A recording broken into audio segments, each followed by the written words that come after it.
अस्सलाम वालेकुम student, my name is Mudabbir Hussain Khan. और आज हम क्लास 7 की ऑक्सफोर्ड का जो थर्ड एडिशन है काउंटडाउन वो स्टार्ट कर रहे हैं। आज हम स्टार्ट करेंगे चैप्टर नंबर 1 इसका, जिसमें हमारे पास एक एक्सरसाइज है। चैप्टर का नाम है सेट्स। ठीक है, इसमें क्वेश्चन नंबर 1 से 6 तक आज हम इस लेक्चर में देखेंगे। स्टार्ट करते हैं फिलिंग द ब्लैंक से। Question number 1 filling the blank से हमारे पास the set of a natural number greater than 10 and less than 17 is. ठीक है, वो बोल रहे हैं कि आपके पास हमने इस फिलिंग द ब्लैंक में नेचुरल नंबर लिखने हैं ग्रेटर दैन 10 से बड़े होने चाहिए और 17 से छोटे होने चाहिए। जब यहाँ पर हमारे पास अल्फाज इस्तेमाल कर लिया कि 10 से बड़े, तो इसमें का मतलब है हम जो नेचुरल नंबर लिखेंगे उसमें 10 शामिल नहीं करेंगे। इसी तरीके से लेस दैन 17 बोला है तो 17 भी शामिल नहीं करेंगे। इन दोनों के जो बीच के एलिमेंट्स होंगे वो हम इस फिलिंग द ब्लैंक में लिखेंगे। ठीक है, उसके पहले देख लेते हैं बहुत सी चीज़ें इस चैप्टर की। चैप्टर नंबर 1 जो है सेट की, आप यकीनन क्लास 6 में भी पढ़ के आ चुके होंगे, पर हम इस वीडियो में इस तरीके से चलेंगे कि तमाम लेक्चर्स बहुत ही बेसिक से स्टार्ट करेंगे। कि हर चीज़ हो सकता है आप यूनियन वगैरह पढ़ के आ चुके हों, पर हर चीज़ बेसिक से और डिटेल में देखेंगे। आप इसको एक बार रिवाइज़ कर लेना अगर आप पढ़ चुके हैं, और अगर आपको आता है तो आप पहले से सॉल्व कर लें और फिर इसको देख लें कि जो आपने किया वो ठीक है कि नहीं। ठीक है, अब नेचुरल नंबर क्या है। नेचुरल नंबर आपको मालूम है कि जो वो नंबर जो 1 से स्टार्ट होते हैं और पॉजिटिव में इन्फिनिटी तक जाते हैं, मतलब मज़ीद जितने आप नंबर लिख सकते हैं थाउजेंड्स में या लैक्स में, वो आप लिख लें। पॉजिटिव 1 से स्टार्ट होंगे और पॉजिटिव में ही चलते चले आएंगे, जैसे कि +1 +2 +3 +4। तो उन्होंने बोला है कि ऐसे नेचुरल नंबर का सेट बनाओ जो कि 10 से बड़ा हो और 17 से छोटा हो। तो ऐसे कौन से हमारे पास नेचुरल नंबर होंगे? वो होंगे 11 12 13 14 15 और 16। ठीक है, 11 12 13 14 15 एंड 16। 17 नहीं लेंगे क्योंकि उन्होंने कहा था लेस देन 17 हमने लिखना है। ठीक है, उसके आगे चलते हैं। हमारे पास है the set of a prime number from 1 to 30। Prime number देख लेते हैं। प्राइम नंबर कौन से नंबर होते हैं? ऐसे नंबर्स जिनके दो ही फैक्टर होते हैं। दो ही फैक्टर का मतलब ऐसा कोई नंबर जो सिर्फ या तो अपने ही टेबल में आता हो या 1 के टेबल में आता हो। तो ऐसा जो भी नंबर होगा जिसके दो फैक्टर्स हों सिर्फ और सिर्फ, और किसी टेबल से वो डिवाइड ना होता हो, तो वो हमारे पास क्या कहलाएगा? Prime number. इधर इन्हें यहाँ पे जो पार्ट 2 है फिलिंग द ब्लैंक्स का, उसमें उन्होंने बोला है कि प्राइम नंबर लिखने हैं फ्रॉम 1 to 30। तो 1 से 30 तक जो प्राइम नंबर है वो कौन कौन से होंगे? जैसे कि 2 अपने ही टेबल में आता है और एक 1 के टेबल में आता है। दो ही नंबर से ये डिवाइड हो सकता है, इसके अलावा और किसी नंबर से या किसी टेबल से ये डिवाइड नहीं होगा। तो एक तो 2 हो गया हमारे पास प्राइम नंबर। उसके बाद 3 एक प्राइम नंबर है, सही है जी। उसके बाद 4 प्राइम नंबर नहीं है, क्योंकि 4 2 के टेबल में भी आता है, 4 में भी आता है और 1 में भी आता है। तो या तो सिर्फ अपने ही टेबल में आता हो या 1 के टेबल में आता हो। तो ये दोनों कंडीशन एक साथ फुलफिल होनी चाहिए, सही है। तो 4 नहीं हो सकता। क्या 5 एक प्राइम नंबर है? बिल्कुल, 5 एक प्राइम नंबर है, क्योंकि वो और किसी टेबल में नहीं आता अपने और 1 के अलावा। उसके बाद 6 प्राइम नंबर नहीं है, क्योंकि 6 2 के टेबल में भी आता है और 3 के टेबल में भी आता है अपने टेबल के अलावा। क्या 7 एक प्राइम नंबर है? जी बिल्कुल, 7 एक प्राइम नंबर है। उसके बाद 8 प्राइम नंबर नहीं है, क्योंकि वो मज़ीद और भी टेबल्स में आता है। उसके बाद क्या 9 प्राइम नंबर है? नहीं। 10 नहीं। 11 जी बिल्कुल, 11 प्राइम नंबर है। ठीक है, उसके बाद 12, क्या 12 प्राइम नंबर है? नहीं, क्योंकि वो 2 के टेबल में भी आता है और मज़ीद और भी टेबल्स में आता है, तो 12 प्राइम नंबर नहीं हो सकता। क्या 13 प्राइम नंबर है? जी बिल्कुल, 13 एक प्राइम नंबर है। 14 नहीं। 15 नहीं। 16 नहीं, क्योंकि ये सारे ही अपने और 1 के टेबल के अलावा और मज़ीद टेबल्स में आते हैं और उनसे डिवाइड होते हैं। ठीक है, उसके बाद आता है हमारे पास 17 19 23 एंड 29। बस 29 तक लिखेंगे, क्योंकि उन्होंने कहा था 1 से लेके 30 तक के प्राइम नंबर लिखने हैं। तो कौन कौन से होंगे? 2 3 5 7 11 13 17 19 23 एंड 29। ठीक है, अब थर्ड फिलिंग द ब्लैंक में चलते हैं। उन्होंने बोला है कि आपके पास एक सेट दे रहे हैं 2 4 6 8 10 12, और दूसरा सेट है 1 3 5 7 9 11। इन दोनों का ये जो साइन है इसे बोलते हैं यूनियन। इन दोनों का हमने यूनियन मालूम करना है। अब यूनियन कैसे निकलता है? यूनियन अगर इन दोनों का सेट निकालेंगे तो किस तरीके से होगा? यूनियन का जो सेट बनता है उसमें दोनों सेट के एलिमेंट्स शामिल होते हैं और उनको हम किस तरीके से लिखते हैं? या तो अल्फ़ाबेटिकल ऑर्डर में या न्यूमेरिक ऑर्डर में अरेंज करके तमाम के तमाम एलिमेंट्स लिखते हैं। जैसे कि अगर मैं इस एलिमेंट को और इस सेट को ए का नाम देता हूँ और इस सेट को मैं बी का नाम देता हूँ, तो यूनियन जो निकलेगा उसमें ए के एलिमेंट भी शामिल होंगे और बी के एलिमेंट क्या है? ये जो 2 4 6 सेट है इनको हम एलिमेंट बोलेंगे और जो ब्रैकेट में ये पूरा बनाया है ये है सेट।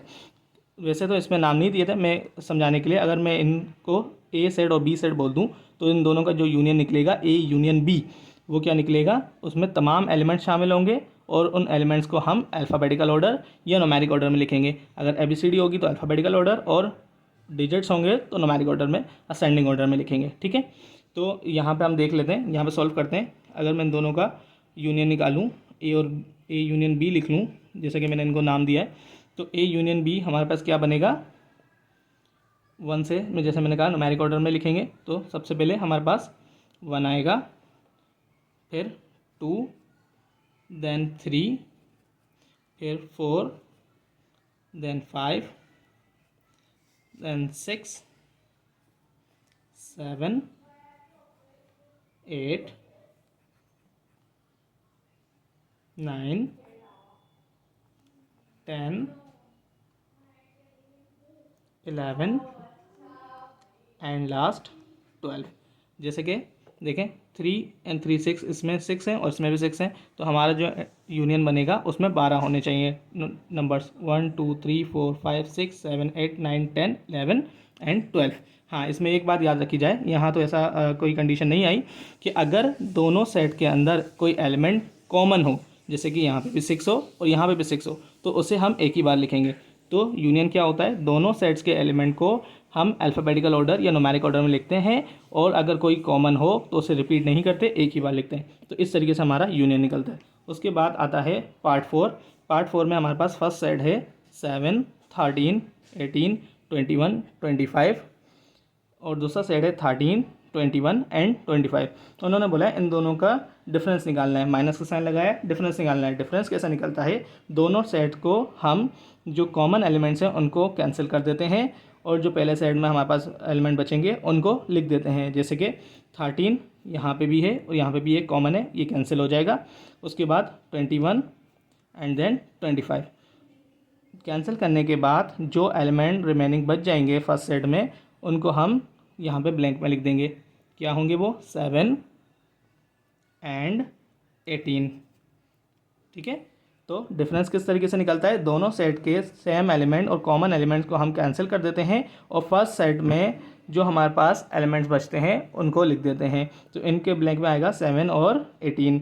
उसके बाद फिफ्थ ब्लैंक है हमारे पास, if A is equal to 1 5 9 12 15। First A का सेट क्या दिया है? 1 5 9 12 15 एंड बी का सेट उन्होंने दिया है 1 5 9 एंड 12 और आगे बोला है then B is a dash of A. अच्छा जी, इस ब्लैंक में क्या आएगा? इस ब्लैंक में हमारे पास आएगा प्रॉपर सबसेट। प्रॉपर सबसेट क्यों आ रहा है ये मैं आपको बताता हूँ, पहले मैं यहाँ पे लिख देता हूँ। इस ब्लैंक का आंसर है आपके पास प्रॉपर सबसेट। अब प्रॉपर सबसेट क्या होता है? प्रॉपर सबसेट ऐसा सेट होता है कि जिसमें उसके सुपर सबसेट के तमाम एलिमेंट्स मौजूद हों। जैसे कि ये दोनों सेट हैं हमारे पास, उन्होंने बोला है कि बी जो है ये वाला सेट बताएं ए का क्या है, तो ये जो बी सेट है ये ए का प्रॉपर सबसेट है। प्रॉपर सबसेट क्या होता है? जिसमें आपके पास जो सुपर सबसेट है, जो सुपर सेट है उसके तमाम एलिमेंट्स मौजूद हों। जैसे कि 1 5 9 12। अब देखें 1 5 9 12 ये सारे के सारे ए के अंदर भी मौजूद होंगे। देखें 1 5 9 12। तो ए के तमाम जो बी में जो एलिमेंट्स हैं ना वो सारे के सारे किस में मौजूद होने चाहिए? ए में। तो हम इस तरीके से बी को क्या कह सकते हैं? Proper subset. तो एक तो ये हो गया, इसका आंसर प्रॉपर सबसेट। तो ए क्या होगा? तो ए होगा हमारे पास सुपर सेट। सुपर सेट कौन सा सेट होता है? जिसमें सबसेट के तमाम एलिमेंट्स मौजूद हों और एक ऐसा एलिमेंट हो जो कि सबसेट के अंदर मौजूद ना हो। जैसे कि 15। अब देखें 15 ऐसा एलिमेंट है जो सबसेट के अंदर मौजूद नहीं है। तो इस हिसाब से बी होगा हमारे पास प्रॉपर सबसेट एंड ए होगा हमारे पास सुपर सेट। अभी दोबारा रिपीट करता हूँ, प्रॉपर सबसेट क्या चीज़ होती है? ऐसा सेट जिसमें सुपर सेट के तमाम एलिमेंट्स मौजूद हों। ये तमाम एलिमेंट सुपर सेट के अंदर ए के अंदर मौजूद हैं। और सुपर सेट एक ऐसा सेट होता है जिसमें सबसेट के तमाम एलिमेंट्स तो मौजूद होते हैं और उसके साथ कोई ना कोई एक एलिमेंट ऐसा होता है जो सबसेट के अंदर मौजूद नहीं है। तो इस हिसाब से ए हो जाएगा सुपर सेट और बी हो जाएगा प्रॉपर सबसेट। ठीक है, अब filling the blanks question number 1 जो है वो हो चुका है। अब चलते हैं क्वेश्चन नंबर 2 की तरफ। चलें क्वेश्चन नंबर 2 स्टार्ट करते हैं। क्वेश्चन नंबर 2 है state whether the following statements are true and false. हमने जो 5 पार्ट्स दिए गए हैं, इसमें हमने हर एक स्टेटमेंट के लिए बताना है कि ये जो स्टेटमेंट बोली जा रही है वो ट्रू है या फॉल्स है, सही है या गलत है। ठीक है, तो इस हिसाब से पहला जो पार्ट है उसमें उन्होंने बोला है कि एक सेट आपको दे रहे हैं 9 4 6 11 और दूसरा सेट वो दे रहे हैं A B C and D और बोल रहे हैं वो बताएं कि ये दोनों सेट ओवरलैपिंग सेट हैं या नहीं। तो ट्रू और फॉल्स हमने बताना है। सबसे पहले हम यहाँ पर देख रहा हूँ कि यहाँ पर पहले वाले में ओवरलैपिंग सेट का नाम लिया गया है, दूसरे में इक्विवेलेंट सेट का नाम लिया गया है और थर्ड सेट हमारे पास डिसजॉइंट सेट है। तो ये तीनों चीज़ें क्या होती हैं पहले ये समझ लेते हैं। तो उसके लिए हम चलते हैं पेज नंबर 9 पर। तो ये आ गए हम पेज नंबर 9 पर। इसमें टाइप्स ऑफ सेट देख लेते हैं ताकि यहाँ पे समझ लें और फिर वहाँ पे जाके हम फैसला कर लेंगे कि वो ट्रू है या फॉल्स हर स्टेटमेंट। सबसे पहले उन्होंने जिक्र किया है डिसजॉइंट सेट का। डिसजॉइंट सेट क्या होता है? उधर लिखा है set which have no common elements. अगर दो सेट आपके पास मौजूद हैं और उन दोनों में कोई भी एलिमेंट कॉमन नहीं है तो इस तरीके का सेट हमारे पास क्या कहलाता है? Disjoint set. जैसे कि यहाँ पे एग्जांपल दी गई है, एक सेट है सेट ई एंड एक है एफ। तो ये सेट ई में हमारे पास कौन कौन से एलिमेंट हैं? 2 3 4 और एफ के अंदर है 5 6 7। तो यहाँ पे हम देख रहे हैं कि दोनों सेट के अंदर कोई एक भी एलिमेंट ऐसा नहीं है जो कॉमन हो, यहाँ पर अलग हैं और यहाँ पर एलिमेंट्स अलग हैं। तो इस तरीके के सेट को हम कहते हैं डिसजॉइंट सेट, जिसमें एक भी एलिमेंट कॉमन ना हो। उसके बाद हमारे पास आ रहा है ओवरलैपिंग सेट। ओवरलैपिंग सेट कौन सा सेट होता है? Set which have at least one common element. इस तरीके का सेट जिसके अंदर कम से कम एक एलिमेंट कॉमन हो उसे हम कहते हैं ओवरलैपिंग सेट। जैसे कि यहाँ पर एक सेट जी है और यहाँ पर सेट एच है। तो सेट जी में एलिमेंट है 1 2 3 और एच में है 2 3 एंड 4। तो यहाँ पे हम देख रहे हैं कि ये जो 2 है ये भी कॉमन आ रहा है और 3 है ये भी दोनों सेट के अंदर कॉमन है। जैसे कि उन्होंने कहा था अगर कम से कम, एटलीस्ट का अल्फाज इस्तेमाल किया है, कम से कम एक होना चाहिए, मैक्सिमम की कोई लिमिट नहीं है, कितने भी एलिमेंट्स कॉमन हो सकते हैं। जैसे इसमें 2 हैं, 2 3 इधर भी है और इधर भी है, इसलिए उन्होंने कहा कि कम से कम एक कॉमन एलिमेंट होना चाहिए। अगर एक कॉमन एलिमेंट भी हमारे पास मौजूद होगा दोनों सेट के अंदर तो उस सेट को हम कहेंगे ओवरलैपिंग सेट। जैसे अगर यहाँ पे 3 ना होता और यह होता 1 2 और यहाँ पे होता 2 3 4, तो जब भी हम इससे सेट को क्या कहते हैं? Overlapping set. पर यहाँ पर हमारे पास दो दो कॉमन एलिमेंट्स मौजूद हैं। ठीक है, उसके बाद आता है इक्विवेलेंट सेट। इक्विवेलेंट सेट क्या होता है? Which have an equal number of element. Equivalent set need not have exactly the same element. वो बोल रहे हैं कि इक्विवेलेंट सेट वो सेट होता है जिसमें एलिमेंट्स की तादाद बराबर होनी चाहिए। दो सेट मौजूद हों और दोनों सेट के अंदर एलिमेंट्स की तादाद बराबर हो, भले वो एलिमेंट एक दूसरे के कॉमन ना हो। जैसे कि यहाँ पे जे सेट दिया और के सेट दिया। जे में जो एलिमेंट्स हैं वो कौन से हैं? 1 4 एंड 6। के सेट के एलिमेंट हैं ए बी एंड सी। अब यहाँ पे देखें एक जगह हमारे पास डिजिट्स दिए गए हैं और एक जगह अल्फ़ाबेट दिए हैं, तो दोनों कॉमन तो नहीं है। पर कॉमन नहीं है, हमें कॉमन ढूंढना भी नहीं है। उन्होंने क्या है? नंबर ऑफ एलिमेंट्स इक्वल होने चाहिए। यहाँ पे भी नंबर ऑफ एलिमेंट कितने हैं? 3 और यहाँ पे भी नंबर ऑफ एलिमेंट 3 हैं। तो अगर इस तरीके का सेट हो जिसमें नंबर ऑफ एलिमेंट हमारे पास इक्वल हो, भले उसके एलिमेंट सेम ना हो, एक जैसे ना हो, कॉमन ना हो, फिर हम उस सेट को क्या कहते हैं? Equivalent set. ठीक है, अब यहाँ पे हमने इन तीनों टाइप्स को देख लिया सेट की। अब ट्रू फॉल्स की तरफ चलते हैं और देखते हैं कि हर स्टेटमेंट में क्या आएगा। ठीक है, अच्छा जी, चलें अब आ गए हैं हम क्वेश्चन नंबर 2 पे। अब देखते हैं उन्होंने पहला सेट क्या दिया था? 9 4 6 एंड 11 और दूसरा सेट था A B C and D. क्या वो बोल रहे हैं कि ये ओवरलैपिंग सेट है। ओवरलैपिंग सेट हमने क्या देखा? जिसमें कम से कम एक जो एलिमेंट है वो क्या हो? हमारे पास सेम हो। ठीक है, पर यहाँ पर एक जगह हमारे पास डिजिट दिया गया है और एक जगह हमारे पास अल्फ़ाबेट्स दिए गए हैं, तो क्या कोई भी एलिमेंट इसमें कॉमन हो सकता है? नहीं है। तो क्या ये ओवरलैपिंग सेट होगा? नहीं। तो इसमें क्या आएगा हमारे पास? फॉल्स। ठीक है। अब पार्ट 2 में चलते हैं। पार्ट 2 में वो बोल रहे हैं equivalent set contain the same number of element. वो बोल रहे हैं कि इक्विवेलेंट सेट हम उस सेट को कहते हैं जिसमें एलिमेंट्स की तादाद सेम हो। यही पढ़ा था हमने। एलिमेंट कॉमन ना हो, भले दोनों जगह अलग अलग एलिमेंट्स हों, पर उनकी तादाद सेम होनी चाहिए। अगर पहले सेट में 3 एलिमेंट्स हैं और दूसरे सेट में भी 3 एलिमेंट्स हैं तो वो क्या कहलाएगा? Equivalent set. जैसे कि हमारे पास ये पार्ट 1 में 4 एलिमेंट हैं और यहाँ पे भी 4 एलिमेंट हैं, हालांकि इनमें कुछ कॉमन नहीं है, इसलिए हमने क्या बोला, ये ओवरलैपिंग सेट नहीं हो सकता, क्योंकि ओवरलैपिंग सेट क्या होता है? जिसमें कम से कम एटलीस्ट 1 कॉमन एलिमेंट मौजूद हो, इसलिए हमने इसको तो फॉल्स कह दिया। पर अगर हम इसको देखें तो ये खुद कौन सा सेट कहलाएगा? ये है इक्विवेलेंट, क्योंकि दोनों में 4 एलिमेंट्स हैं। तो यहाँ पर हम जब पार्ट 2 में देखते हैं, पार्ट 2 बोल रहा है कि इक्विवेलेंट सेट होता है जिसमें सेम नंबर ऑफ एलिमेंट्स होते हैं। तो बिल्कुल इनकी बात ठीक है, तो ये हो जाएगा ट्रू। सही। अच्छा जी, इसकी पार्ट 3 की तरफ चलते हैं। पार्ट 3 हमारे पास बोल रहा है sets that have no number in common element are disjoint set. वो बोलने कि ऐसा सेट जिसके अंदर कोई भी एलिमेंट कॉमन ना हो उसे हम क्या कहते हैं? Disjoint set. तो क्या ये स्टेटमेंट सही है या गलत है? बिल्कुल ये है ट्रू स्टेटमेंट।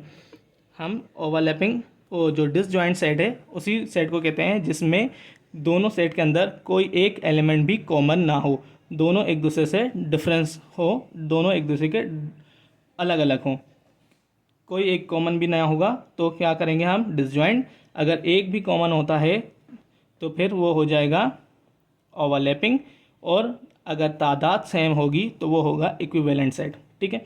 अब पार्ट 4 की तरफ चलते हैं। वो बोल रहे हैं if A intersection B is a null set then A and B do not have common member। ठीक है। वो बोल रहे हैं पार्ट 4 के अंदर कि A इंटरसेक्शन B जो है हम निकाल रहे हैं और उसका आंसर वो कह रहे हैं कि हमारे पास नल सेट आ रहा है। नल सेट पहले समझ लें कि नल सेट क्या होता है? ऐसा सेट जिसमें कोई भी एलिमेंट मौजूद ना हो। जैसे कि मैं यहाँ पर बनाता हूँ, ये ब्रैकेट बना रहा हूँ, इसके अंदर कोई एलिमेंट मौजूद नहीं है तो ये कहलाएगा नल सेट। ठीक है। इसको इस तरीके से भी बनाया जाता है, दोनों तरीके से हम लिख सकते हैं नल सेट। तो अगर कोई भी एलिमेंट ब्रैकेट के अंदर मौजूद ना हो तो वो हमारे पास होता है नल सेट। वो बोल रहे हैं कि हमने ए इंटरसेक्शन बी निकाला और उसका आंसर आया नल सेट। अच्छा, नल सेट देख लिया तो ए इंटरसेक्शन बी भी देख लेते हैं। वैसे तो अभी हमने आगे जाके इसको सॉल्व करना है यूनियन और इंटरसेक्शन। जैसे मैंने यूनियन बताया, यूनियन में क्या करते हैं? हम तमाम एलिमेंट्स लिख देते हैं अल्फ़ाबेटिकल ऑर्डर या न्यूमेरिक ऑर्डर में। इसी तरीके से इंटरसेक्शन में क्या होता है? इंटरसेक्शन में जब 2 ब्रैकेट्स मौजूद हों, जैसे कि 1 2 और दूसरा ब्रैकेट हमारे पास है 2 3 एंड 4, ये मैंने एग्जाम्पल लिया। ठीक है। तो इसमें अगर मैं इंटरसेक्शन निकालूंगा तो इंटरसेक्शन में क्या करना होता है? हमें कॉमन एलिमेंट्स को लिखना होता है। जैसे कि इसमें है 2, तो दोनों ब्रैकेट के अंदर एक कॉमन एलिमेंट है, क्या है? वो है 2। तो इस तरीके से हमारे पास आंसर जो आएगा इसका वो क्या आएगा? इंटरसेक्शन का 2। तो वो बोल रहे हैं कि हमने ए और बी का इंटरसेक्शन निकाला और वो निकला नल सेट, यानी कि उन दोनों के अंदर कोई भी कॉमन एलिमेंट मौजूद नहीं होगा, जब भी तो वो नल सेट आया। अगर कोई भी एलिमेंट होता, जैसे कि मेरे पे एक भी कॉमन एलिमेंट आ गया तो मैंने उसको आंसर में लिख दिया। पर वो कह रहे हैं कि हमने इंटरसेक्शन निकाला और उसका नल सेट आंसर आया। Then A and B do not have common member. तो उन्होंने कहा कि यकीनन ए और बी के अंदर कोई भी कॉमन मेंबर नहीं होगा जब भी उसका आंसर नल सेट आया। तो क्या इनकी ये स्टेटमेंट ठीक है? बिल्कुल, ये हो जाएगा हमारे पास ट्रू। अब आता है पार्ट 5, आखिरी। The difference between 2 set is equal to their intersection set. वो बोलने के हमने 2 सेट का डिफरेंस निकाला। डिफरेंस क्या होता है? जैसे मैंने अभी माइनस भी किया था, ए माइनस बी, तो ये क्या कहलाएगा? डिफरेंस, ए और बी का डिफरेंस। वो बोल रहे हैं कि हमने 2 सेट हैं, वो कोई से भी सेट हो सकता है, मैंने एग्जाम्पल के तौर पे ए और बी लिया है। हमने उन दोनों का डिफरेंस निकाला, मतलब उन दोनों को माइनस किया, और माइनस करने के बाद वो बोल रहे हैं कि उसका आंसर जो है वो इंटरसेक्शन सेट के इक्वल आया है। तो क्या ये स्टेटमेंट सही है या नहीं? अच्छा, इंटरसेक्शन क्या है? जैसे मैंने अभी बोला था, ए इंटरसेक्शन बी, तो ये साइन होता है इंटरसेक्शन, ये होगा डिफरेंस का साइन, और जो सिंपल यू बनता है वो होता है यूनियन। उनका कहना यह है कि 2 एलिमेंट्स का और 2 सेट का हमने डिफरेंस निकाला और वो बराबर आया उन दोनों के इंटरसेक्शन के। क्या पॉसिबल है? इसके लिए मैं एक एग्जांपल बनाता हूँ। वो ये कह रहे हैं कि हमने ए और बी का डिफरेंस निकाला, ए माइनस बी का। यहाँ पे मैं लिख लेता हूँ 1 2 3 माइनस का साइन, और यहाँ पे लिख लेते हैं 2 3 एंड 4। ठीक है, तो अगर मैं इनको सोल्व करूँगा, डिफरेंस में क्या करना होता है, सेम वैल्यूज को कैंसिल करना होता है दोनों ब्रैकेट की। तो दोनों में सेम क्या है, 2 है, और फर्स्ट ब्रैकेट में जो एलिमेंट्स बचते हैं उनको हम लिखते हैं, तो वो क्या है 1 और 3। तो डिफरेंस का आंसर क्या आ रहा है 1 और 3। और इसी तरीके से अगर मैं इन दोनों का इंटरसेक्शन निकालता हूँ, तो इन दोनों का इंटरसेक्शन कैसे निकलेगा, 1 2 3 इंटरसेक्शन 2 3 एंड 4। इंटरसेक्शन में क्या लिखना होता है, हमें दोनों के सेम एलिमेंट्स लिखने होते हैं। तो दोनों में कौन सा एलिमेंट सेम है, 2 भी सेम है और 3 भी सेम है। तो हमारे पास यहाँ पे आंसर आएगा 2 एंड 3। तो वो बोल रहे हैं कि हमने डिफरेंस निकाला और इंटरसेक्शन निकाला, दोनों का आंसर सेम है। क्या हमारे पास दोनों का आंसर सेम है, नहीं। तो यहाँ पे हमारी ये जो पार्ट 5 है उसका स्टेटमेंट क्या हो जाएगा, फॉल्स। ठीक है, दोनों का आंसर सेम नहीं हो सकता, क्योंकि डिफरेंस में हम उन एलिमेंट्स को लिखते हैं जो कैंसिल करने के बाद, जो कॉमन एलिमेंट्स होते हैं उनको कैंसिल करने के बाद जो पहले ब्रैकेट में बचते हैं, और इंटरसेक्शन में हम उन्हीं एलिमेंट्स को लिखते हैं जो कैंसिल होते हैं, यानी कि जो कॉमन होते हैं। तो दोनों का आंसर कभी भी सेम नहीं हो सकता। तो इनकी ये स्टेटमेंट गलत है, वो इक्वल नहीं होंगे। चलें क्वेश्चन नंबर 3 स्टार्ट करते हैं। क्वेश्चन नंबर 3 का सबसे पहला पार्ट है हमारे पास, z is equal to set of integers greater than -4 and less than 4।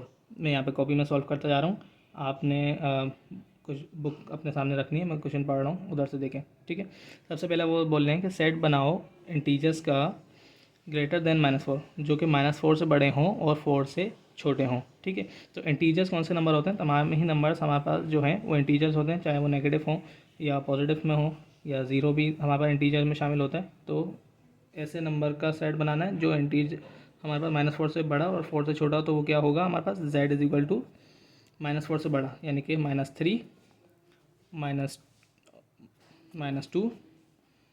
-1 0 1 2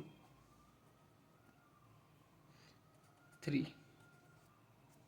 सही, 4 इसमें हम नहीं लिखेंगे। सही, और उसके बाद पार्ट टू में हमें बोला है O is equal to set of first 5 odd numbers which are divisible by 3। ठीक है, ऐसे शुरुआत के 5 ऑड नंबर्स लिखने हैं जो 3 से डिवाइड होते हों। ठीक है, तो ऑड नंबर्स में देखना हमने, सबसे पहला ऑड नंबर हमारे पास क्या है 1, वो 3 से डिवाइड नहीं होता तो उसे हम नहीं लिख सकते। ठीक है, पार्ट 2 यहाँ पे हम स्टार्ट कर रहे हैं, ऑड नंबर्स लिखने स्टार्टिंग के 5। ठीक है, उसके बाद 2 ऑड नंबर नहीं है, इवन नंबर है। 3 बिल्कुल 3 आएगा, 4 नहीं आएगा, इवन नंबर है। 5 3 से डिवाइड नहीं होता। 6 इवन नंबर है। उसके बाद हमारे पास 7 नहीं, 8 नहीं, 9 ऑड नंबर है और 3 से हमारे पास डिवाइड भी होता है। उससे आगे बढ़ते हैं, 10 और 11 नहीं आएंगे। 12 भी हमारे पास इवन नंबर है। 13 3 से डिवाइड नहीं होगा। 14 नहीं हो सकता। 15 ऑड नंबर भी है और 3 से डिवाइड भी होता है। इसी तरीके से आगे बढ़ते हैं, 21 एंड 27, ये वो फर्स्ट 5 ऑड नंबर्स हैं जो 3 के टेबल से हमारे पास डिवाइड हो जाते हैं। ठीक है, पार्ट 3 की तरफ चलते हैं। पार्ट 3 है हमारे पास, P is equal to set of prime numbers between 50 and 90। उन्होंने बोला है कि आप प्राइम नंबर का सेट बनाओ जो कि 50 और 90 के बीच में आते हैं। तो प्राइम नंबर में मैं आपको बता चुका हूँ, प्राइम नंबर्स वो नंबर्स होते हैं जिनके 2 ही फैक्टर्स हों हमारे पास, 2 ही टेबल में वो आते हों, या तो वो अपना टेबल हो या 1, इन दोनों के अलावा और किसी टेबल में वो नहीं आते। तो मैं समझा तो चुका हूँ, कॉन्सेप्ट तो आपको मिल चुका है प्राइम नंबर का। अब जल्दी से इसका प्राइम नंबर्स लिख लेते हैं। ठीक है, सबसे पहले 50 के बाद जो प्राइम नंबर होगा वो 51, 53, 59, 61, 71, 73, 79 एंड 83 और 89, 90 के और 50 के बीच में ये सारे प्राइम नंबर्स हमारे पास आते हैं। ठीक है, पार्ट 4 की तरफ चलते हैं। पार्ट 4 में वो बोल रहे हैं even number E is equal to set of even number lying between 8 and 20। वो बोलने के हमें इवन नंबर का सेट बनाना है जो कि 8 से 20 के बीच में आते हो। तो 8 से और 20 के बीच में हमारे पास कौन कौन से इवन नंबर होते हैं, ई से शो करते हैं हम इवन नंबर को। इवन नंबर का जो सिंबल है वो ई है। तो उसमें हमारे पास क्या कौन से एलिमेंट्स आने वाले हैं, 10, 12, 14, 16 एंड 18। ये वो क्या कहते हैं इवन नंबर्स हैं जो हमारे पास 8 और 20 के बीच में आते हैं। ठीक है, चलें अब क्वेश्चन नंबर 4 की तरफ चलते हैं। 2, 2, 4, 6, 8, B is equal to 1, 3, 5, 7। Find A union B. A और बी का सेट दे दिया है और ए यूनियन बी हमें मालूम करने के लिए कहा है। अभी मैंने आपको बताया था यूनियन कैसे निकालते हैं। यूनियन क्या होता है, ऐसा सेट जिसमें आपके पास दोनों सेट्स के एलिमेंट्स अल्फ़ाबेटिकल ऑर्डर या न्यूमेरिक ऑर्डर में हम लिखते हैं। ठीक है, तो अगर मुझे ए यूनियन बी मालूम करना है, सबसे पहले सॉल्व की हेडिंग ए यूनियन बी मालूम कर रहे हैं हम। ठीक है, इसके मुताबिक पहले सेट को कॉपी करते हैं।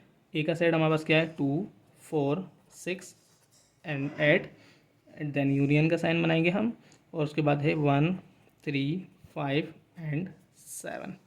ठीक है, तो सारे के सारे एलिमेंट्स कॉपी करने हैं और न्यूमेरिक ऑर्डर में असेंडिंग ऑर्डर में कॉपी करने हैं। सबसे पहले क्या आएगा, 1, देन 2, 3, 4, 5, 6, 7 एंड 8। तमाम ही एलिमेंट हमने कॉपी कर लिए। तो इस तरीके से हमारा क्वेश्चन नंबर 4 का आंसर हो जाएगा ये। सही, अब क्वेश्चन नंबर 5।